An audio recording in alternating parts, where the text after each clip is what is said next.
It's incredible to think how quickly artificial intelligence is evolving. We're seeing breakthroughs almost daily, it feels like. Yeah, it really does. And it's moving beyond just, algorithms and code. Right. It's starting to power entirely new ways of creating things. Absolutely.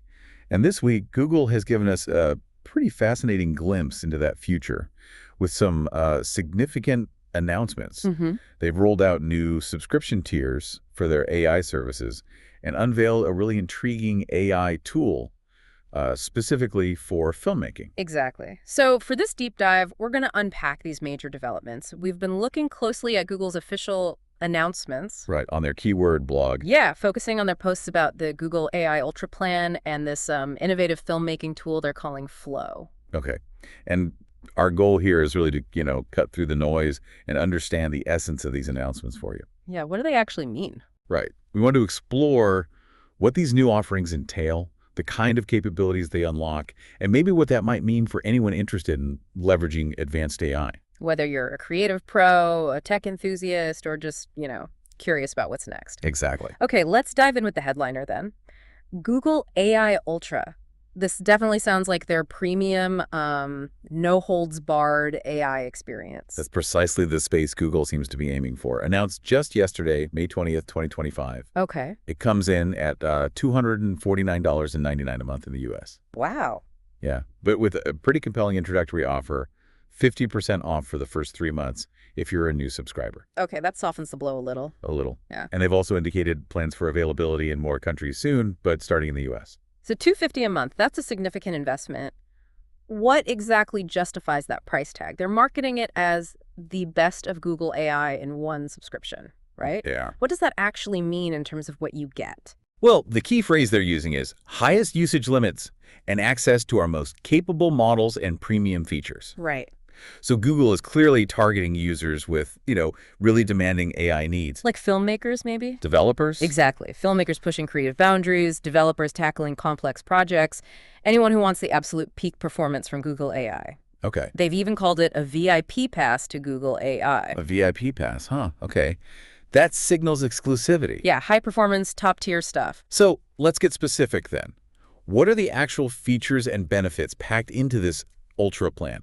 What makes it Ultra? Okay, it's a pretty extensive suite.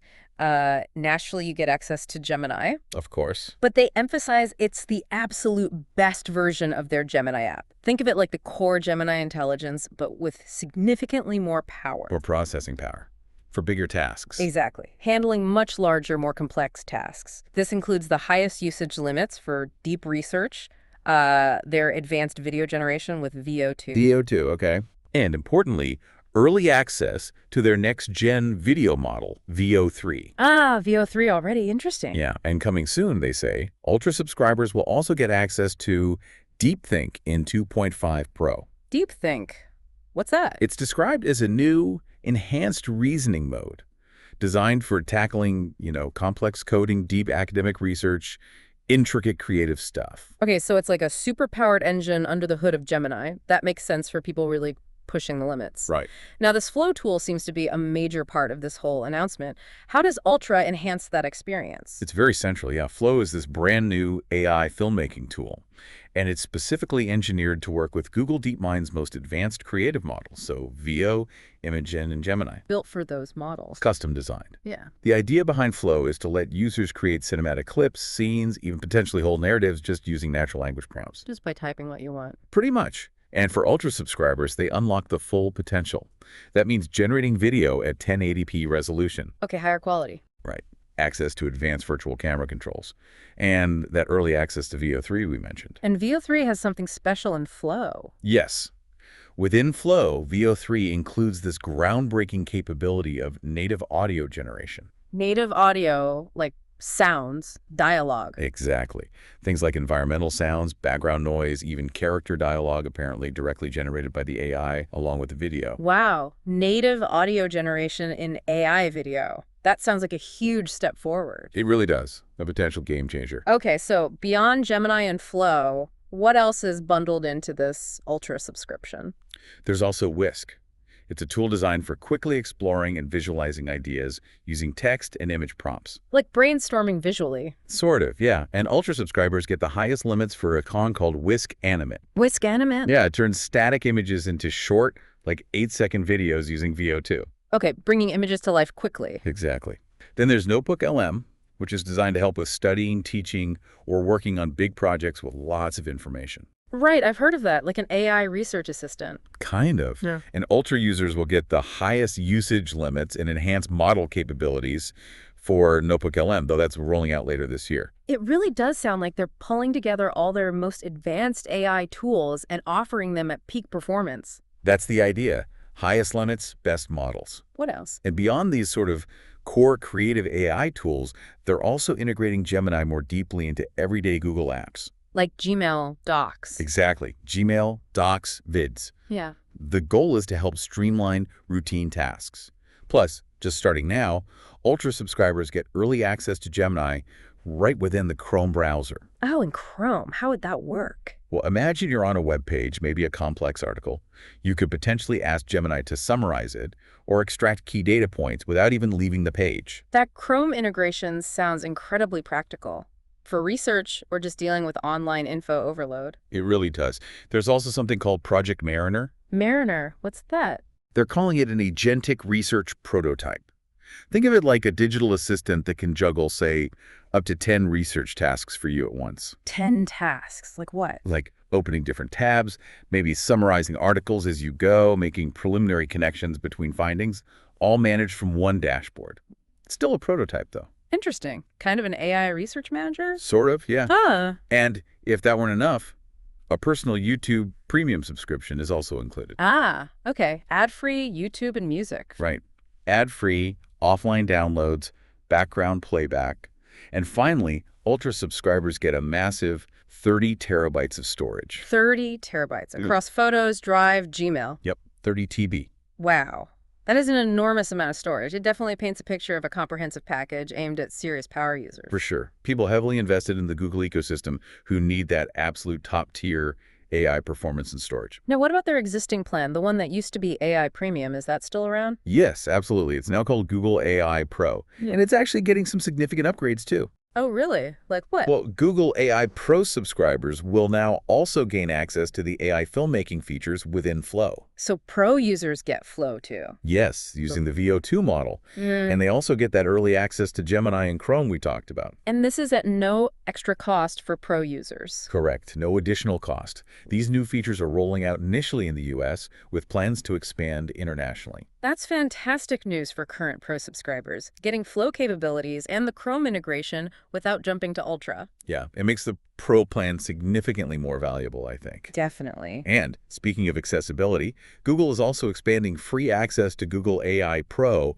for a whole academic year to university students. Oh, wow. Where? They're adding Japan, Brazil, Indonesia, and the UK, in addition to the US where they already offered it. That's huge for students getting hands-on experience with these tools. It really could be a game changer for students in those countries. A really commendable initiative, I agree. Okay, so we've got a good handle on the Ultra plan, the Pro upgrades, the pricing.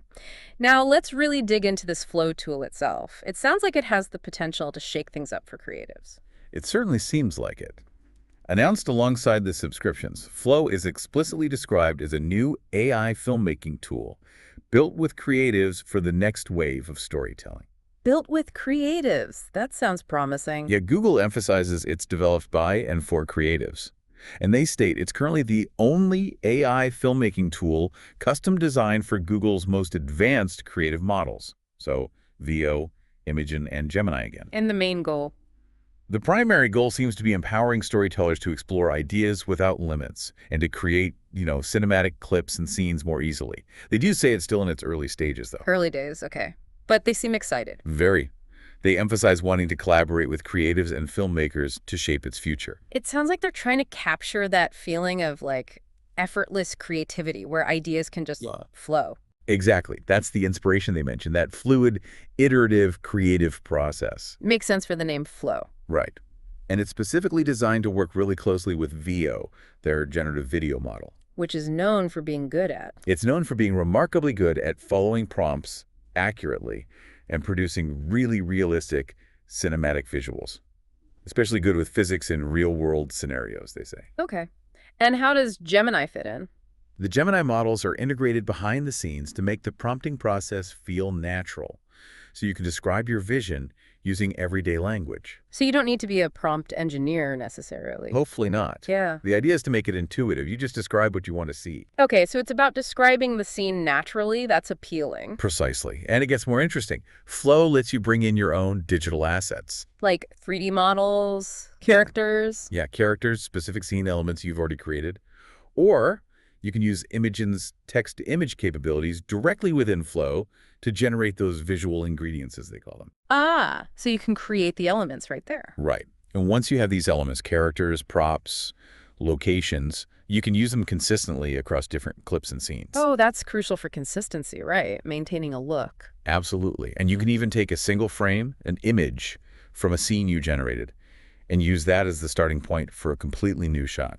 Creating a seamless connection between shots. That sounds incredibly useful for visual continuity. Yeah, it addresses a major challenge in AI video generation so far. So what are some of the specific features within Flow that help filmmakers actually do this stuff? Okay, several key things. One is direct control over virtual camera motion, angles, perspectives. So you can direct the AI camera? Pretty much. Yeah. Gives you more intentional cinematic control over the shots. Another big one is Scenebuilder. Scenebuilder. This lets you smoothly edit and extend existing shots. So maybe reveal more of the action happening just off screen or transition to the next moment with continuous motion, keeping characters consistent. Extending shots. That sounds powerful. Yeah, potentially avoids awkward cuts. They also provide robust asset management tools for organizing all your ingredients and prompts. Keeping track of everything. Right. And finally, there's Flow TV. Flow TV, like a channel. Sort of. It's envisioned as a showcase, clips, channels, content, all created with VO. But the valuable part is you can often see the exact prompts and techniques used. Oh, so you can learn from what others are doing. Exactly. A practical way to learn, adapt styles, see what's possible. Flow TV sounds like a fantastic resource, especially for learning and inspiration. Now, you mentioned Flow evolved from something else. Yes, it builds on VideoFX, Right. which was a Google Labs experiment from last year. Okay. And when can people actually start using Flow? As of yesterday, May 20th, 2025, it's available now to subscribers of both Google AI Pro and Google AI Ultra plans. But just in the US for now? Just in the US initially, yeah, with plans for wider international availability later. And the difference between Pro and Ultra access to Flow? So Google AI Pro subscribers get the core Flow features using the VO2 model with a limit of 100 video generations per month. 100 generations, okay. Whereas Google AI Ultra, as we discussed, unlocks the highest usage limits and crucially gets that early access to VO3. Which includes the native audio generation. Exactly. Environmental sounds, character dialogue, generated alongside the video. That's an Ultra-only perk, at least for now with the early access. It's really fascinating how they're embedding these super advanced AI models directly into a tool designed for creatives. It feels less like just, spitting out random videos and more like aiming for something controlled, artistic. That seems to be precisely the goal. And to really hammer that home, Google has been actively working with filmmakers. Right, you mentioned that, giving them early access. Yeah, getting insights into how the tech can actually support and fit into real creative workflows. They say they've incorporated a lot of that feedback into Flow's development. That's really smart. Getting input from actual users, especially pros, is crucial for making a tool like this genuinely useful, not just a tech demo. Absolutely. Did they mention any specific filmmakers they've been working with? They did, yeah. Yeah. They highlighted several and even shared some details about the projects they're using Flow for. Oh, cool. Like who? There's Dave Clark. He's an experienced filmmaker, apparently already explored AI in shorts like Battalion and Ninja Punk. He's now using Google's AI, including Flow, on a new short called Freelancers. What's that about? It's a story about two estranged adopted brothers.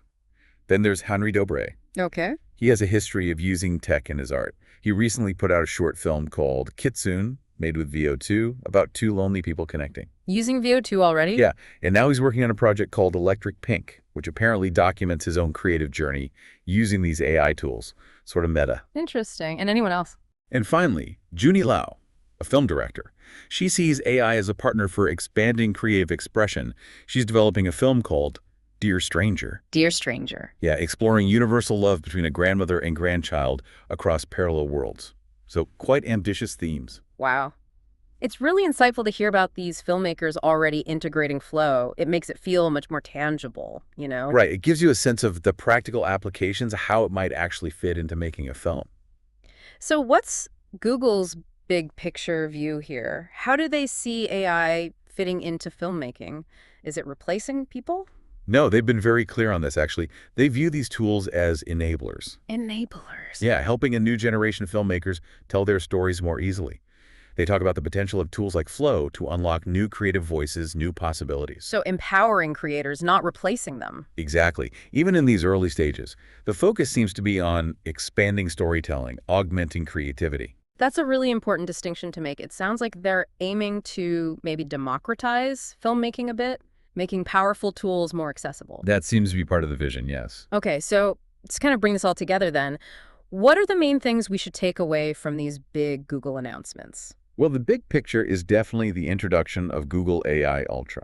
That's their new premium subscription, offering top-tier access to their best AI models and features. More power, more limits, early access. Right. Enhanced Gemini, tools like Whisk and Notebook LM boosted, that early look at VO3, plus the huge storage. And the second big piece. Flow, the dedicated AI filmmaking tool designed specifically for VO, Imagen, and Gemini, really aimed at empowering creatives to explore new ways of visual storytelling. Built with filmmaker input. Exactly. So both Google AI Ultra and Flow represent pretty significant steps in making these cutting-edge AI capabilities more accessible, especially for creative professionals. Absolutely. It's truly fascinating to think about how these advancements might, really change the landscape. Content creation, films, art, but also research, maybe even just our everyday productivity. The ripple effects could be huge. It really makes you wonder what entirely new forms of expression or innovation might emerge as these AI technologies keep evolving and get even more deeply integrated into how we work and create. Yeah, what possibilities haven't we even imagined yet? Exactly. Well, thanks for taking that deep dive with me. Lots to think about there.